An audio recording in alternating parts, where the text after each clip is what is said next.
5th gen jet failing like this is an absolute insult.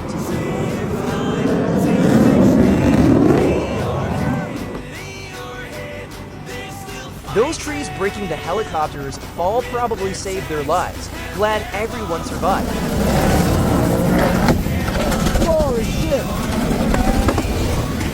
Oh my god! It looked like an imbalance in airflow due to one engine being above the deck while the other was off the side.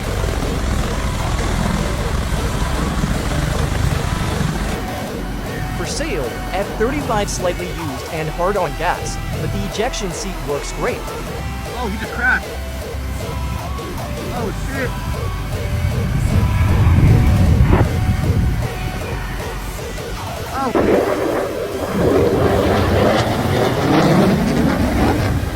Now Westerners will stay silent, but land on other Spider jet crashes.